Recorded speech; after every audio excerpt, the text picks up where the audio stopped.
Assalamualaikum warahmatullahi wabarakatuh. Salam budaya, salam kebajikan. Selamat siang, Bu Sang Ayu dan rekan-rekan sekalian. Izinkan kami kelompok 2 untuk mempresentasikan hasil kerja kami, yaitu penerapan alternatif dispute resolution melalui arbitrase internasional pada konflik investasi asing melalui studi kasus Rafat Ali Rifsi. Boleh di next?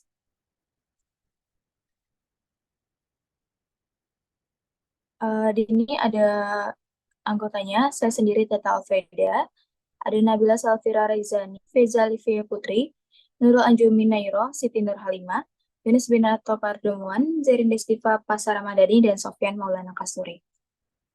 Next. Selanjutnya dibaca dengan rekan saya. Baik, selanjutnya ada pendahuluan. Undang-Undang Penanaman Modal Nomor 25 Tahun 2007 disebutkan tujuan diselenggarakannya investasi atau penanam modal dalam negeri atau PMA, penanam modal asing, agar dapat meningkatkan pertumbuhan ekonomi serta dapat meningkatkan kesejahteraan nasional secara kontinu. Tujuan negara yaitu untuk mewujudkan masyarakat adil dan makmur seperti menjamin keamanan, keadilan, kesejahteraan bagi rakyat itu sendiri. Investasi asing atau VDI dapat memberikan dampak positif. Peran investasi asing terhadap pertumbuhan ekonomi sangat penting karena berpengaruh pada pendapatan investasi di dalam kegiatan tidak selalu mendapatkan keuntungan, tetapi bisa mengalami permasalahan lain, baik dari pemerintah maupun dari faktor lain.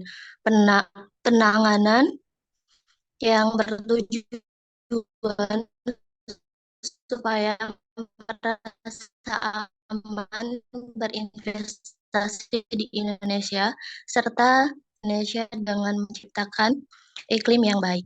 Bisa di next.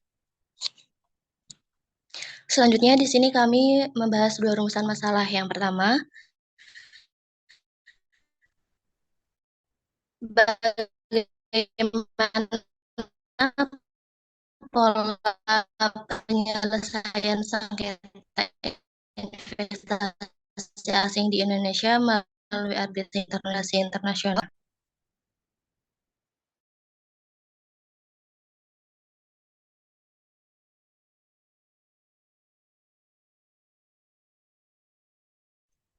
Baik, selanjutnya pembahasan 1, pola penyelesaian sengketa investasi asing di Indonesia. Adapun metode penyelesaian sengketa terbagi menjadi dua, yakni melalui litigasi yang menyelesaikan masalah dengan menempuh jalur pengadilan dan non-litigasi yang mengedepankan bentuk alternatif penyelesaian sengketa di luar pengadilan.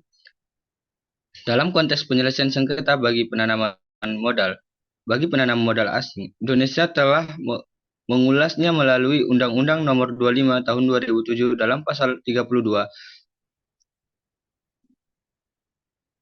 dan Undang-Undang Nomor 30 Tahun 1999 yang berfokus pada prosedur penyelesaian non-litigasi seperti konsultasi, mediasi, konsilasi, ataupun taksiran ahli. Merujuk pada kebijakan tersebut, penggunaan jalur musyawarah mufakat lebih banyak digaungkan sebagai metode pemecah masalah dibandingkan dengan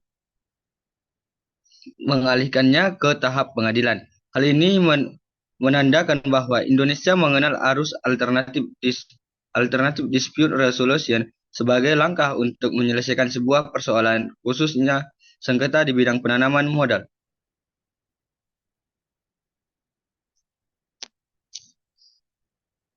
Baik, selanjutnya ada pembahasan 2, yaitu mengenai penerapan alternatif dispute resolution melalui arbitrase internasional pada konflik investasi asing, yaitu studi kasus Rafat Al-Rizvi melawan Republik Indonesia. Arbitrase internasional adalah salah satu metode yang muncul sebagai solusi efektif untuk menyelesaikan perselisihan di antara investor asing dan negara tuan rumah atau host country. Hal-hal yang ditawarkan yakni arbitrase menawarkan keuntungan utama dalam bentuk keadilan independen dan netral. Pihak-pihak yang terlibat dapat memilih arbiter yang memiliki keahlian di bidang hukum investasi dan tidak memiliki afiliasi dengan pemerintah atau pihak tertentu, meningkatkan kepercayaan dalam proses penyelesaian. Yang kedua, keterbukaan dan kerahasiaan proses arbitrase konflik investasi asing seringkali melibatkan informasi bisnis yang bersifat rahasia, dan arbiter dapat menjamin bahwa proses penyelesaian sengketa berlangsung dengan penuh kerahasiaan. Ini memberikan rasa aman kepada pihak yang terlibat dan mendorong mereka untuk membuka informasi yang mungkin krusial bagi penyelesaian konflik.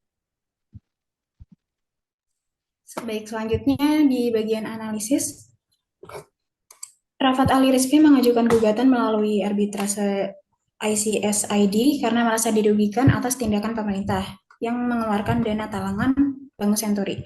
Kasus ini berkaitan dengan perjanjian Bilateral Investment Treaty atau BIT antara Indonesia dan Inggris yang mana bertujuan untuk melindungi dan mempromosikan investasi antara kedua negara. Pokok sengketa dalam kasus ini adalah Rafat Ali Rizvi dan Republik Indonesia. Jika melihat pada kasus Rafat Ali Rizvi tersebut sebagai penggugat, ia tidak memenuhi aturan ketentuan pasal 2 ayat 1 BIT tentang admission process. Oleh karena itu, Majelis Arbitrase menyatakan tidak berwenang memutus perkara ini. Dengan demikian, Majelis Arbitrase ICSID tidak dapat memeriksa sengketa karena penanaman modal tidak memenuhi persyaratan admission proses dalam BIT.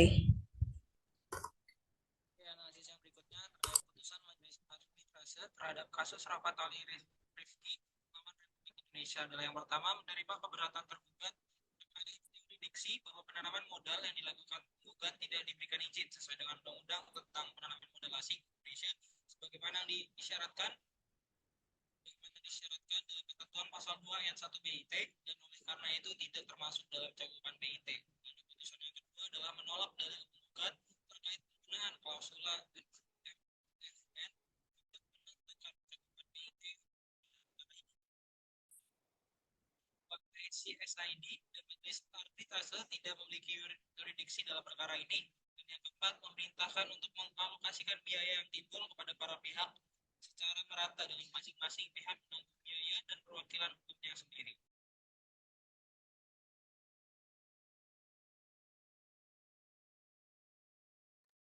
Selanjutnya ada kesimpulan penerapan alternatif disputed resolution melalui arbitrase internasional pada konflik investasi asing seperti studi kasus Rafat Ali Rizvi melawan Republik Indonesia dapat dilakukan berdasarkan perjanjian arbitrase yang telah disusun secara tertulis oleh para pihak.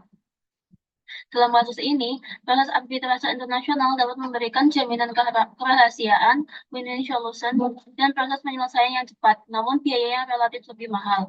Penyelesaian sengketa investasi asing melalui arbitrase internasional memerlukan pembenahan tata kelola, transparansi, dan sistem perlindungan hukum yang optimal untuk memastikan efektivitasnya dalam menyelesaikan konflik investasi asing.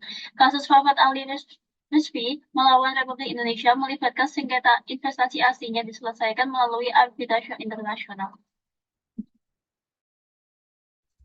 Baik, untuk selanjutnya saran, pemerintah perlu terus mendorong penggunaan arbitrase internasional sebagai metode utama penyelesaian sengketa investasi asing karena lebih efisien dibandingkan litigasi di pengadilan. Dengan mempertahankan sistem arbitrase yang ada, Indonesia dapat memperkuat citranya sebagai tempat yang ramah bagi investasi asing. Evaluasi berkala terhadap proses penyelesaian sengketa investasi asing juga perlu dilakukan untuk memastikan sistem ini terus berkembang dan memenuhi kebutuhan para investor. Dan dengan mengimplementasikan saran-saran ini, diharapkan Indonesia dapat meningkatkan keamanan dan kepercayaan investor asing, serta memperkuat posisinya sebagai tujuan investasi yang menarik, yang pada gilirannya akan berkontribusi pada pembangunan ekonomi dan kesejahteraan masyarakat secara keseluruhan. Baik, sekian presentasi dari kami. Saya kembalikan ke moderator. Baik, terima kasih. Sekian presentasi dari kami. Kurang lebih mohon maaf. Wassalamualaikum warahmatullahi wabarakatuh.